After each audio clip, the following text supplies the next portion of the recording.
आप कर लें। शुक्रिया सर। उज़्बिल्लाहि मिनश शैतानिर रजीम, बिस्मिल्लाहिर रहमानिर रहीम।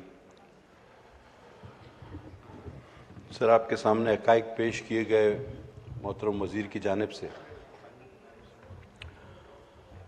अल्लाह रब्बुल इज़्ज़त के सामने सरबसजूद जुमे के रोज़ सुबहान रब्बियुल आला, सुबहान रब्बियुल आला, सुबहान रब्बियुल आला व बिहम्दिही कहते हुए 31 लोग बच्चों समेत शहीद कर दिए गए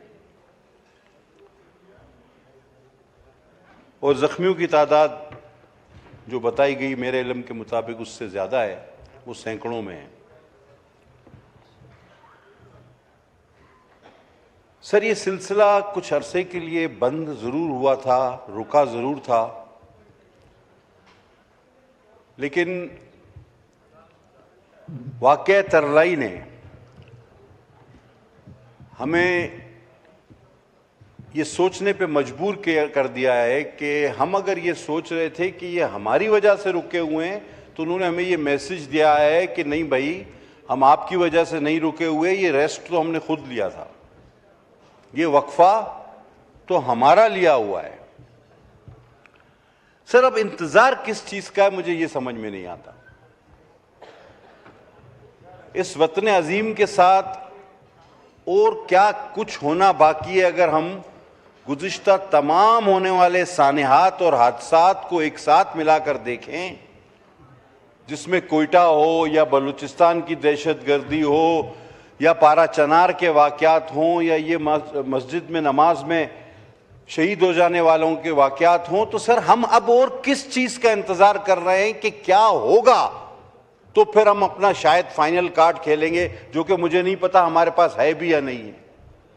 अब और किस चीज़ का हमें इंतज़ार है, मुझे सर ये बात समझ नहीं आती। उम्मीद है वज़ीर मौसूफ जो कि इस वक्त महवे गुफ्तगू हैं, वो मुझे इसका जवाब देंगे कि आखिर क्या होगा कि उसके बाद रियासत मुकम्मल हरकत में आ जाएगी और इन सारी चीज़ों का कला कमा कर दिया जाएगा। इंतज़ार किस चीज़ का है ये ज़रूर मुझे बताया जाए।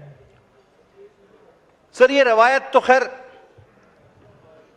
दौरे यजीदियत से आ रही है, लेकिन यजीद मिट गया, हुसैन वाले नहीं मिटे और ना इंशाल्लाह मिटेंगे।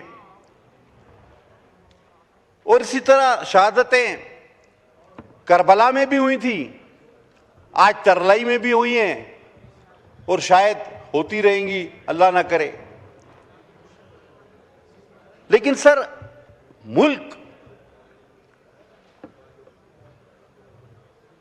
मुल्क जो है वो यूं ही तरक्की नहीं करता। हमारे वज़ीर आज़म साहब ने एक बहुत अच्छा स्टेटमेंट दिया। उन्होंने कहा कि हम मुल्कों जाकर भीख मांगते हैं और हमारा सर नीचे होता है। यकीनन सही बात है, मांगने वाले का सर हमेशा नीचे रहता है, मुझे इससे इनकार भी नहीं है। लेकिन सर, मैं एक बात जानना चाहता हूं,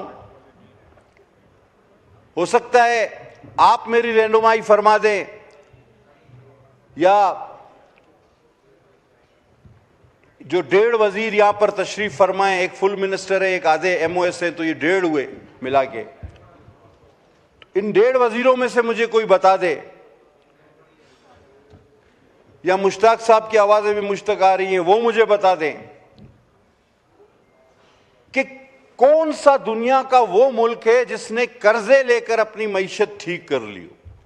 दुनिया में एक मुल्क मुझे बता, अगर है तो मुझे बताया जाए।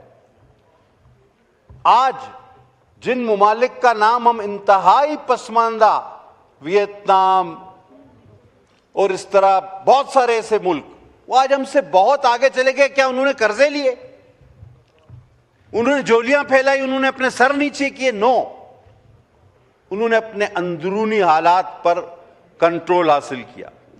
आप कहते हैं बैरूनी सरमायाकार। सर, जहां सजदा बसुजूद 31 लोग जान से हाथ धो बैठेंगे, वहां बैरूनी सरमायाकार कैसे आएगा? और आपका तो अपना डेटा बता रहा है, और अगर हम दूसरे अखबारात और आजाद जरायद का डेटा उठाकर देख लें तो यहां से भागने वालों की तो लाइन लगी हुई, जिनके पास थोड़ा बहुत भी पैसा है। आप कहते हैं कि सरमायाकारी होगी, तमाम अखबारात वो आदाद व शुमार दिखा रहे हैं जो शायद पहले कभी नहीं थे। सबसे ज्यादा सरमाएदारों ने हिजरत इस साल की है, ये तारीख का रिकॉर्ड है। सर, माशी तरक्की अंदरूनी हालात पर काबू पाने से होगी, कर्जे लेने से कभी भी नहीं होगी। क्या अब वो वक्त आ नहीं गया कि हमारा फोकस दुरुस्त सिमत किया जाए? जिन चीजों में हम ज्यादा तवज्जो दे रहे हैं उन्हें छोड़कर अपने अंदरूनी सिक्योरिटी के मामलात को देखा जाए। अब फर्ज कर ले सर, आप ही की मेहरबानी हुई, नेक्टा का मेंबर आपने मुझे नामजद किया, मेरे ख्याल में आज 6-8 माह से ऊपर हो गए होंगे।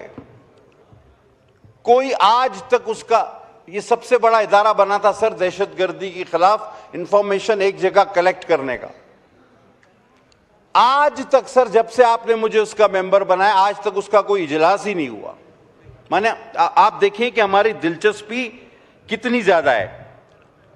सर, इस वाकये ने पाकिस्तान का दिल दहला दिया। फौरी तौर पर सूबा सिंध ने अब इसमें बहुत बड़ी पेशकदमी की और सारी हमने वो सरकारी तकरीबात जिसमें कोई गाना बजाना या कोई खुशी का इजहार था वो सब कैंसिल की। बल्कि सर मैं आपको हल्फिया कह सकता हूं, उस रोज शादियों में भी गाने बजाना नहीं हुआ। मैं उस रोज 2 शादियों में गया तो उन्होंने कहा कि जी हम ये शादियां तो क्योंकि अब रख चुके थे, लोग जमा हो गए थे, तो उधर भी कोई गाना बजाना कराची में किसी ने नहीं किया। और सिंध ने अपनी सारी तकरीबात मनसूख कर दी और बाद में फिर इसको फॉलो करते हुए पंजाब ने भी जो ये बसंत है उसको 1 रोज के लिए शायद कैंसिल किया। तो सर मेरा सिर्फ और सिर्फ आपसे ये इल्तमास होगी कि सर फोकस दुरुस्त करने की जरूरत है। हमें ज्यादा किसी ख्वाब खरगोश में रहने की जरूरत नहीं।